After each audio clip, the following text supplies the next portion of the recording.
Sabe qual é a maior ironia de ser acusado de sufocar alguém? É que, geralmente, quem grita por espaço é quem está preenchendo esse vazio com outra pessoa.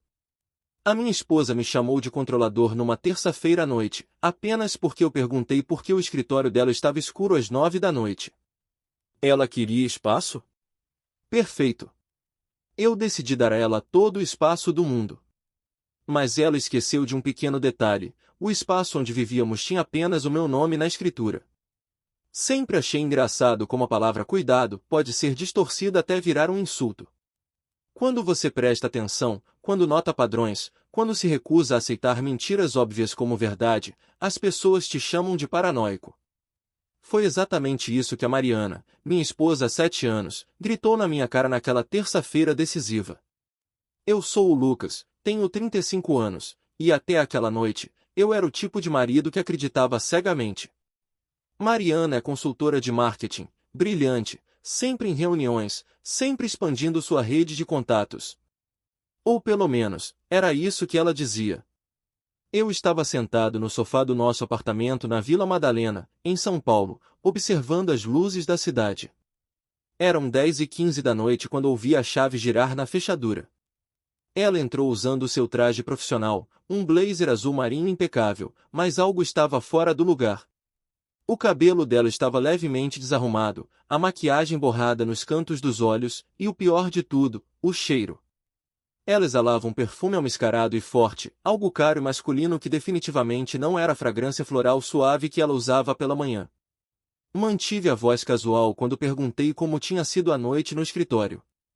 Ela congelou por um segundo, quase imperceptível, antes de responder que estava exausta e que a apresentação para o cliente tinha se estendido. Foi aí que eu soltei a primeira peça do dominó. Levantei-me, caminhei até a janela e disse calmamente que tinha passado em frente ao prédio dela às 9 da noite para deixar uns documentos no centro e que o prédio estava completamente escuro. A temperatura na sala caiu drasticamente. A voz dela ganhou uma ponta afiada e defensiva instantaneamente. Em vez de explicar, ela partiu para o ataque. Jogou a bolsa na poltrona com força excessiva e começou o espetáculo. Gritou que não podia acreditar que eu estava vigiando os passos dela, que eu dirigia pela cidade só para checar se ela estava onde dizia estar. Ela me mandou sair do espaço dela. Disse que estava farta de me ter pairando sobre cada pequena coisa que ela fazia, que eu a estava sufocando. Gritou que era uma mulher adulta e não precisava de um segurança monitorando seus movimentos. Eu fiquei ali, olhando para ela, realmente olhando para ela, e algo dentro de mim simplesmente quebrou. Aquela mulher, em quem confiei minha vida por 7 anos, estava na minha sala, cheirando a colônia de outro homem, e a culpa era minha? Eu olhei para o quadro na parede perto da cozinha. A escritura deste apartamento. Comprado há 9 anos, 2 anos antes de nos casarmos. Meu nome, e apenas o meu nome, estava naquele documento. Ela esperava que eu pedisse desculpas, que eu recuasse como sempre fazia para manter a paz. Mas algo fundamental havia mudado. Virei-me e sorri. Disse a ela que ela tinha toda a razão. Que ela merecia espaço. E que, a partir daquele momento, ela teria todo o espaço que quisesse.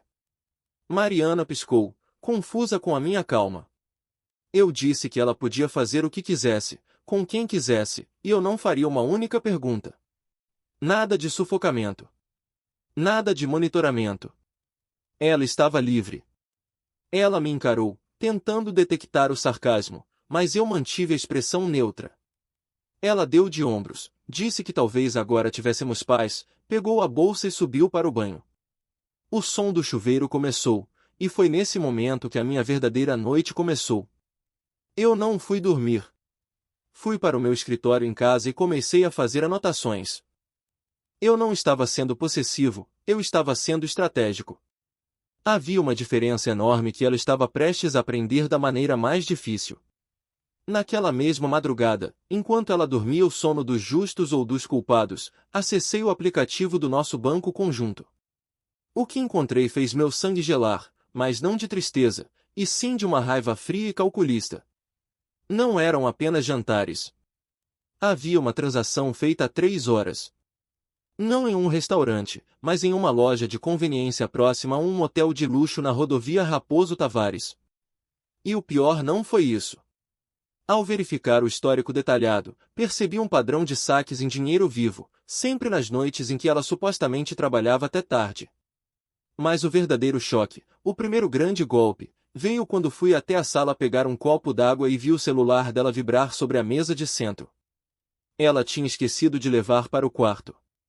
A tela acendeu com uma notificação de um aplicativo de mensagens criptografadas que eu nem sabia que ela usava. A mensagem dizia apenas: "Ainda sinto seu gosto. Mal posso esperar por amanhã." O remetente não tinha nome, apenas um emoji de chama. Naquele momento, eu soube que não se tratava apenas de uma aventura passageira. Era algo planejado, contínuo e financiado com o nosso dinheiro. Voltei para o escritório e abri uma nova planilha no meu computador. Se ela queria viver como uma mulher solteira, eu garantiria que ela tivesse a experiência completa, incluindo a parte financeira. Tirei fotos da tela do celular dela antes que bloqueasse novamente. A Guerra Fria tinha começado, e ela nem sequer sabia que o inimigo já estava dentro das trincheiras, armado com extratos bancários e a escritura do imóvel que ela chamava de lar. Amanhã, eu não seria o marido que questiona. Eu seria o fantasma que ela tanto queria que eu fosse, enquanto preparava o terreno para puxar o tapete debaixo dos pés dela. A quarta-feira chegou e eu já estava operando em um modo totalmente diferente. Não era mais o marido preocupado, eu tinha me tornado um espião dentro da minha própria casa. Passei o dia abrindo uma conta individual em um banco digital e redirecionando todo o meu salário.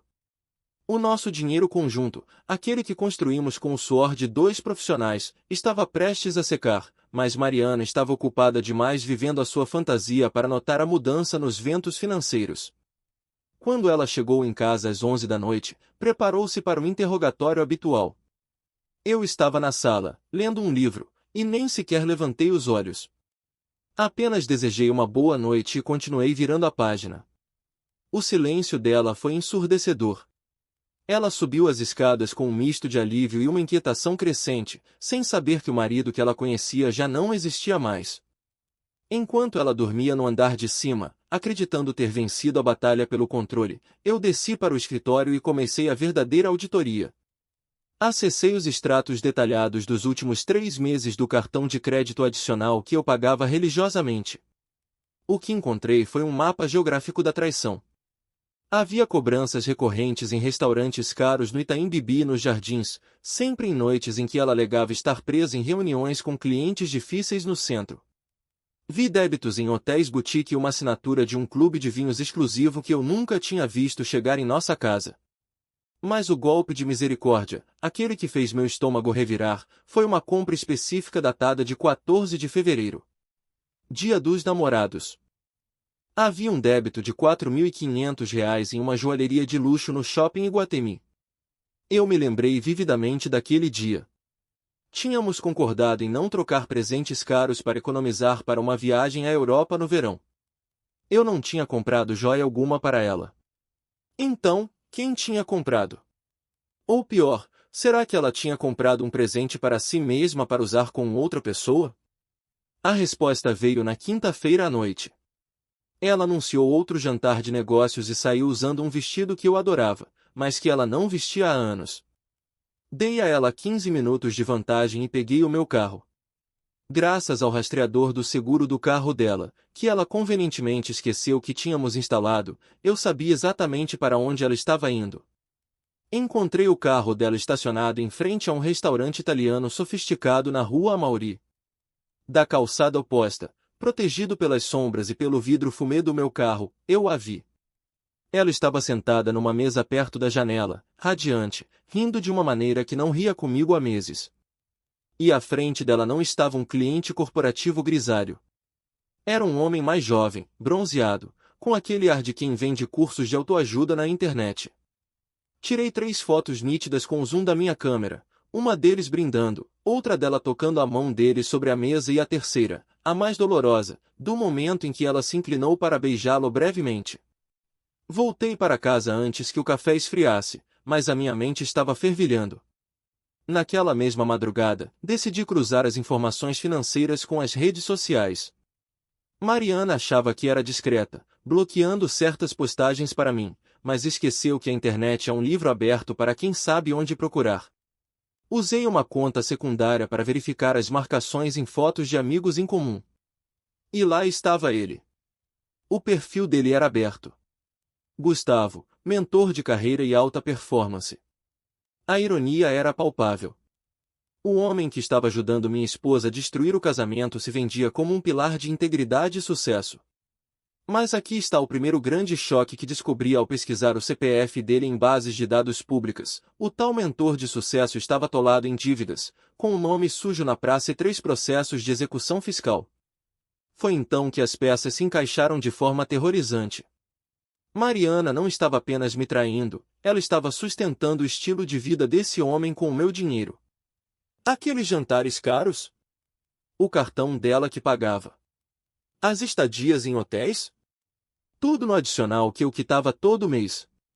Ela estava financiando o próprio amante com o suor do marido que ela chamava de sufocante.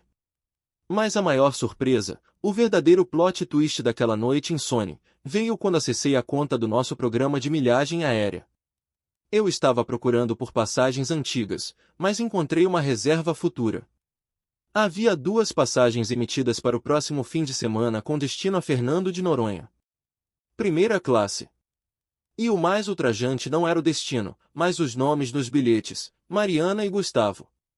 Ela teve a audácia, a absoluta falta de vergonha, de usar as milhas que eu acumulei durante anos de viagens a trabalho para levar o amante falido para uma lua de mel tropical. Ela não só queria espaço, ela queria que eu pagasse pelo aluguel desse espaço.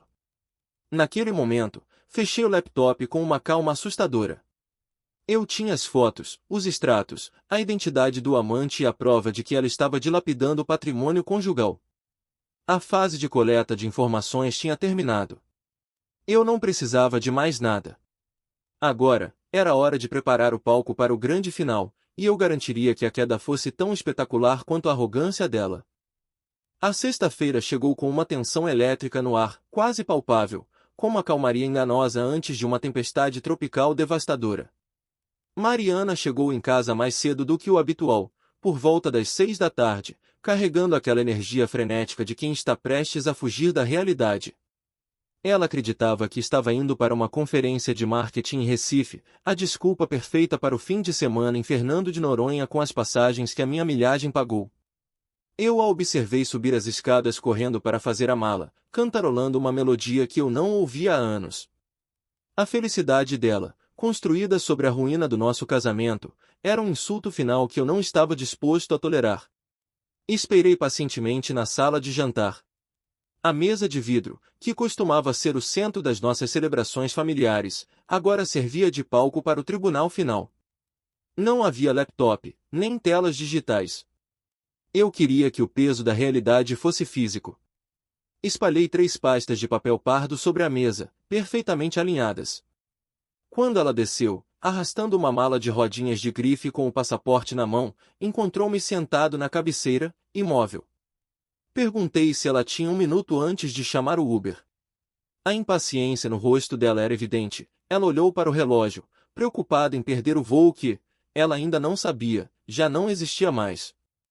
Indiquei a cadeira à minha frente com um gesto calmo, mas autoritário. Algo na minha expressão, talvez a ausência total daquele olhar suplicante que eu costumava ter, fez com que ela obedecesse. Ela sentou-se, os olhos alternando entre as pastas e o meu rosto impassível. Deslizei a primeira pasta pela superfície lisa da mesa. O som do papel raspando no vidro foi o único ruído na sala. Expliquei que aquilo era o extrato detalhado do nosso cartão de crédito conjunto e da conta bancária que ela usava como se fosse um poço sem fundo. Apontei para as linhas destacadas em marcador amarelo fluorescente. Hotel Fazano. Restaurante Gero. A loja de vinhos Gran Cru. E, claro, a joalheria no shopping Iguatemi. Observei a cor drenar do rosto dela enquanto ela reconhecia cada transação. A mão dela instintivamente foi ao pescoço, tocando o pingente de ouro que ela jurava ter sido um presente de uma cliente agradecida. Revelei que sabia exatamente quanto custou aquele colar e, mais importante, quem o pagou. Não foi um cliente, nem foi o Gustavo. Fui eu. Ela estava usando um presente comprado com o meu trabalho para seduzir outro homem. Antes que ela pudesse formular uma daquelas desculpas ensaiadas sobre erros bancários ou mal-entendidos, empurrei a segunda pasta. Esta continha o dossiê digital. As fotos impressas em alta resolução dela no restaurante italiano, de mãos dadas com ele. As capturas de tela das postagens do Instagram que ela achava que eu não podia ver. O registro das ligações de madrugada. O silêncio dela transformou-se em pânico visível. Ela abriu a boca para dizer que não era o que parecia, a frase clássica dos culpados, mas eu a interrompi levantando a mão. Lembrei a ela das palavras exatas que ela usou na terça-feira. Ela queria espaço. Ela não queria ser monitorada. Eu disse que respeitei o desejo dela tão profundamente que decidi verificar exatamente como ela estava preenchendo esse espaço. E o que descobri foi que o espaço dela tinha nome, sobrenome e um CPF sujo. Foi aqui que soltei o primeiro grande golpe, o plot twist que ela jamais esperaria vindo do marido que ela considerava passivo. Abri a terceira pasta. Não havia fotos românticas ali, apenas documentos judiciais e relatórios de crédito. Revelei a verdadeira identidade do homem por quem ela estava destruindo a nossa vida. Gustavo não era um mentor de sucesso. Mostrei a ela os processos de execução fiscal, as dívidas acumuladas que ultrapassavam R$ 200 mil e o fato de que ele morava de favor num apartamento compartilhado na periferia. O homem que ela idealizava como sua fuga emocionante era, na verdade, um parasita financeiro procurando uma hospedeira.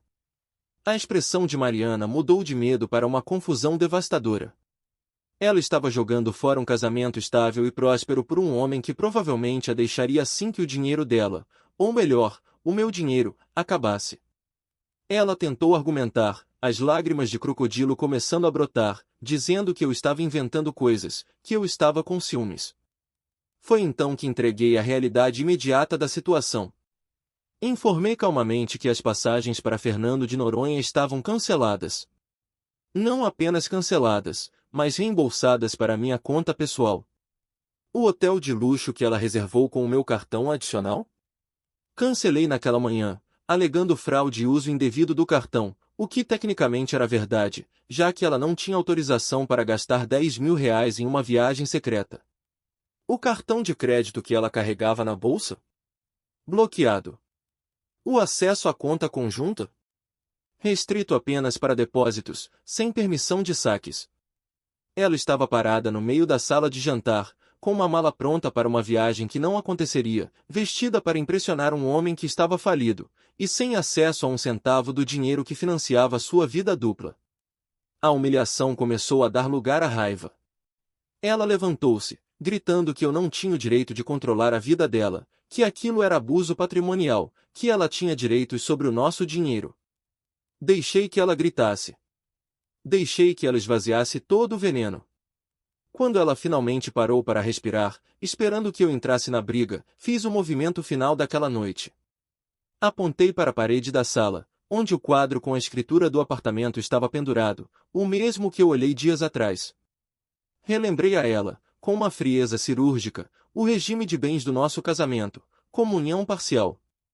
E como aquele apartamento foi adquirido, quitado e registrado em meu nome 2 anos antes de assinarmos qualquer papel no cartório, ele era considerado um bem particular. Não comunicável. Em termos legais simples, ela não estava na casa dela. Ela estava na minha casa. E como hóspede ingrata que violou as regras básicas de convivência e respeito, a estadia dela tinha acabado de ser revogada. Peguei um envelope branco que estava sob as pastas e o coloquei na frente dela. Eram os papéis do divórcio, já redigidos pelo advogado naquela tarde, citando a incompatibilidade de gênios, porque no Brasil não precisamos provar culpa para divorciar, mas a documentação financeira serviria muito bem para a partilha de bens móveis. Disse a ela que ela tinha 2 opções. A primeira era assinar um acordo amigável, pegar as roupas e os objetos pessoais dela e sair com dignidade. A segunda era transformar aquilo numa guerra judicial onde eu usaria cada uma daquelas provas, cada extrato de motel e cada foto com o amante para expor publicamente a conduta dela, não para o juiz, mas para a reputação profissional que ela tanto prezava. Mariana olhou para a mala, depois para mim, e pela primeira vez em 7 anos, vi medo genuíno nos olhos dela. Ela percebeu que o marido sufocante tinha acabado de tirar todo o oxigênio da sala. Ela tentou uma última cartada, mudando a tática de raiva para sedução e arrependimento, sussurrando que podíamos conversar, que ela estava confusa. Mas eu já estava imune. Olhei para ela e disse que a confusão dela tinha um preço alto demais e que eu não estava mais disposto a pagar a conta. A noite estava apenas começando, mas o nosso casamento tinha acabado naquele exato segundo. O silêncio que se seguiu à minha declaração não foi de paz, mas de um vácuo absoluto, como se todo o oxigênio tivesse sido sugado da sala de jantar. Mariana olhava para os papéis do divórcio e para a escritura do apartamento como se fossem artefatos alienígenas que ela não conseguia compreender. A primeira reação dela foi a negação, uma tentativa desesperada de rejeitar a realidade que eu havia construído metodicamente nos últimos 3 dias. Ela balbuciou que eu não podia simplesmente expulsá-la, que aquilo era o lar dela, invocando leis imaginárias que ela acreditava existirem para proteger a sua infidelidade. Com uma calma que beirava a indiferença, expliquei que não a estava expulsando, eu estava apenas concedendo a ela a emancipação total que ela tanto exigirá. Lembrei-a de que, tecnicamente, ela era uma hóspede em minha propriedade particular, uma hóspede que havia violado os termos de confiança e respeito mútuo.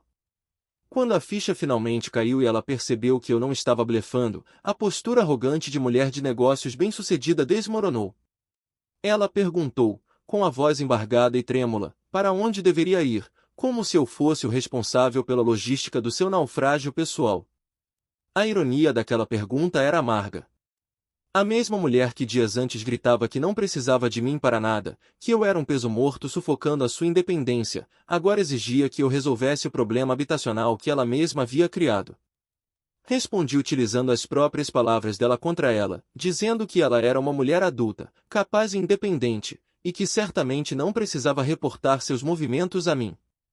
Sugeri que ela usasse a sua vasta rede de contatos, ou talvez, o homem com quem ela planejava passar o fim de semana em Fernando de Noronha. Foi nesse momento que assisti ao segundo ato da tragédia dela, um plot twist que eu já previa, mas que ela jamais imaginou. Mariana pegou o celular com mãos trêmulas e correu para a varanda, fechando a porta de vidro atrás de si. Ela ligou para o Gustavo. Da sala, eu não conseguia ouvir as palavras exatas, mas a linguagem corporal dela contava a história completa. Vi o momento em que a esperança se transformou em confusão, depois em súplica e, finalmente, em desespero absoluto. Ela gesticulava, apontava para dentro do apartamento, provavelmente explicando que tinha sido descoberta e que estava saindo de casa. A conversa durou menos de 5 minutos. Quando ela voltou para a sala, parecia ter envelhecido 10 anos. Acontece que o mentor de carreira, aquele que estava atolado em dívidas e vivendo de aparências, não estava interessado em uma mulher que chegava com a bagagem de um divórcio litigioso e sem o cartão de crédito corporativo do marido para pagar as contas. Sem o meu dinheiro financiando os encontros de luxo, Mariana deixou de ser uma aventura emocionante para se tornar um passivo financeiro que Gustavo não tinha condições, nem vontade, de assumir. Ele a rejeitou no momento em que ela mais precisava, provando que o relacionamento deles era tão superficial quanto as legendas motivacionais que ele postava no Instagram. Devastada e sem ter para onde correr, Mariana tentou a última cartada, a mais previsível de todas, o arrependimento instantâneo.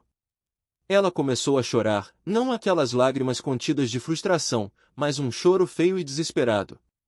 Disse que tinha cometido um erro terrível, que estava confusa, que podíamos consertar tudo com terapia e diálogo. Ela implorou para que eu não jogasse fora 7 anos de história por causa de um deslize.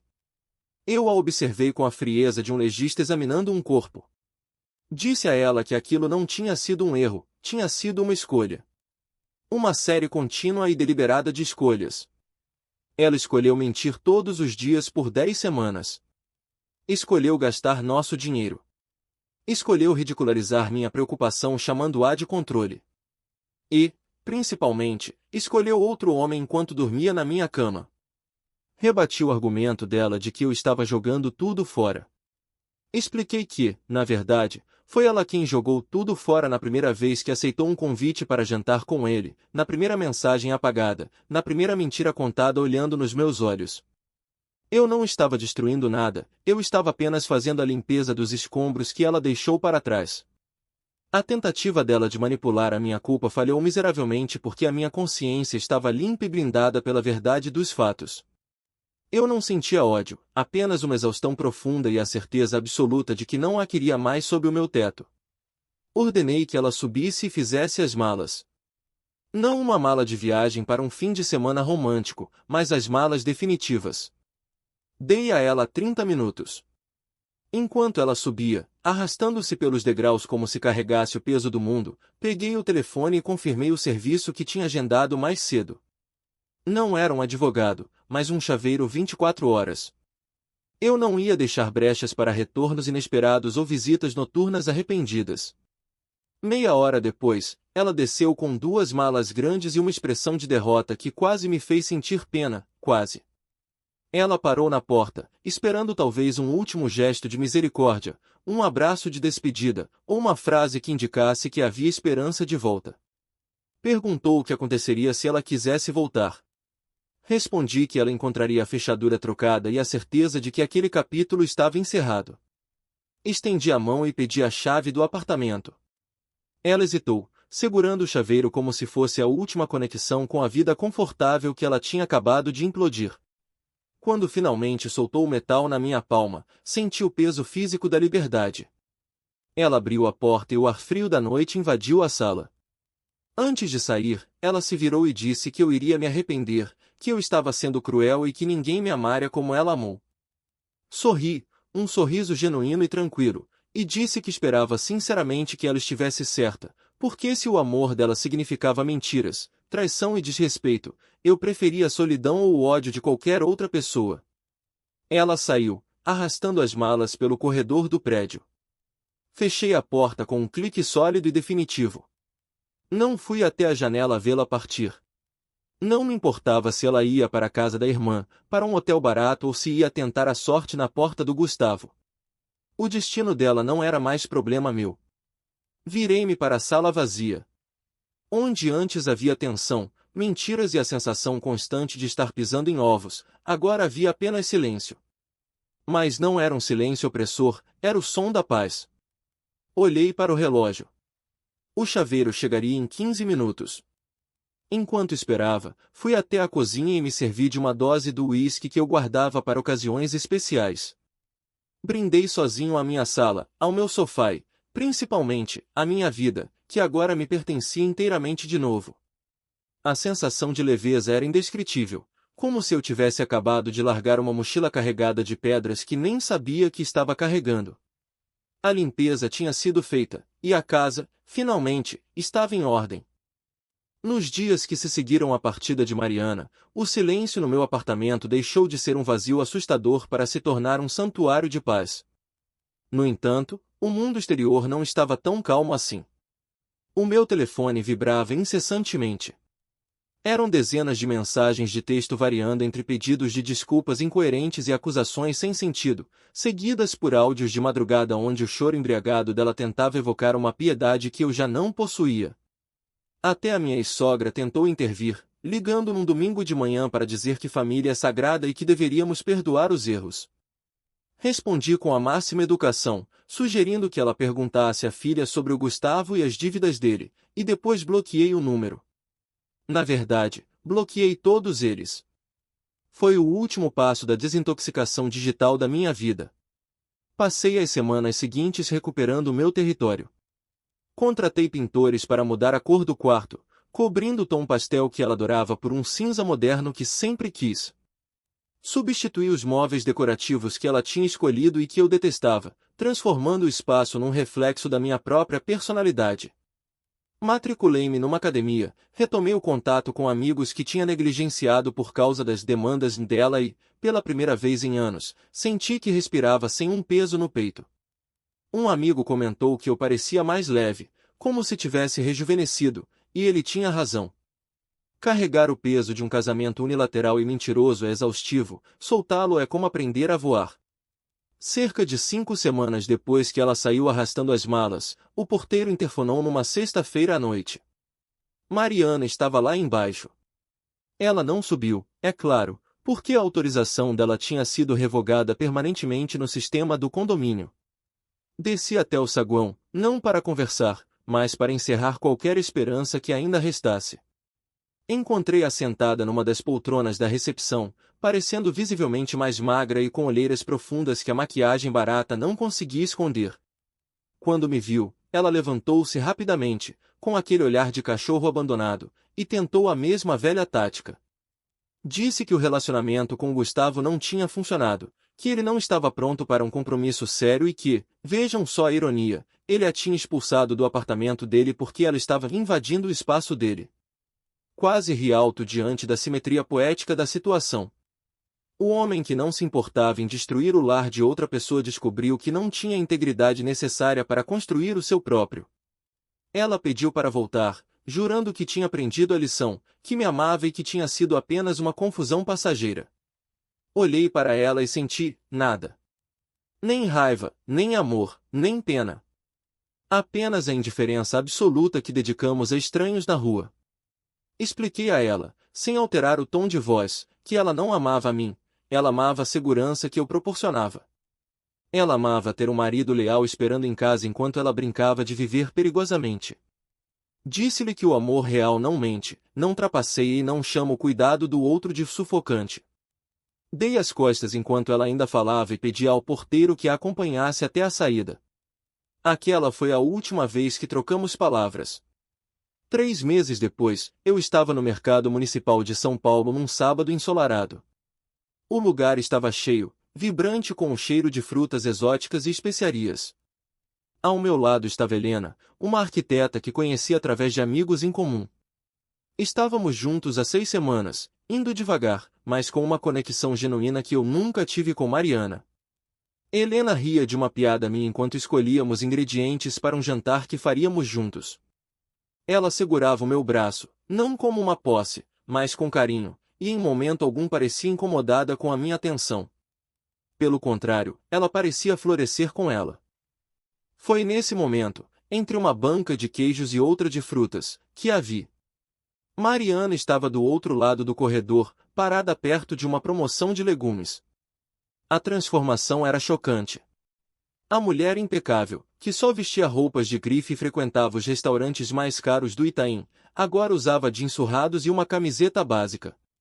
Ela parecia cansada, mais velha, carregando sacolas de plástico comuns em vez das bolsas de designer que costumava ostentar.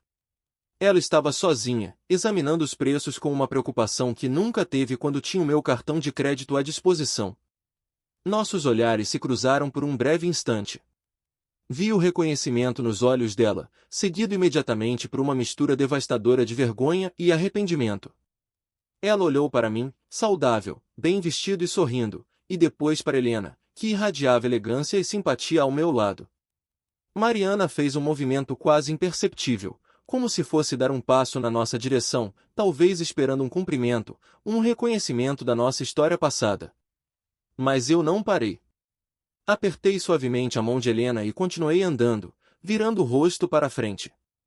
Helena percebeu a troca de olhares e perguntou discretamente se eu conhecia aquela mulher.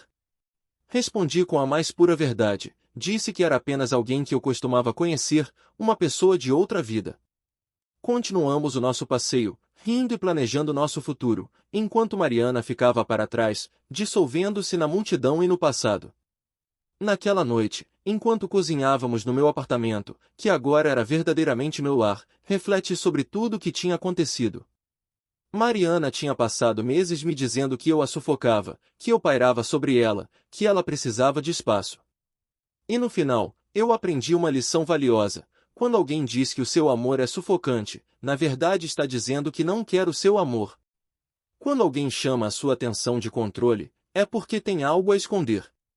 Ela queria espaço, e eu dei a ela todo o espaço do universo. O fato de esse espaço ter se revelado frio, solitário e financeiramente instável não era mais problema meu. Ela era uma mulher adulta, afinal, e tinha conseguido exatamente o que pediu, liberdade total da minha presença. Eu parei de pairar sobre a vida dela e, ao fazer isso, pousei suavemente numa vida nova e muito melhor. A justiça não precisou de vingança gritada, ela veio no silêncio de um apartamento em paz e na certeza de que, às vezes, perder alguém é o maior ganho que um homem pode ter. O preço da liberdade dela foi a solidão, o preço da minha foi descobrir que eu merecia muito mais. E, sinceramente, foi uma barganha excelente.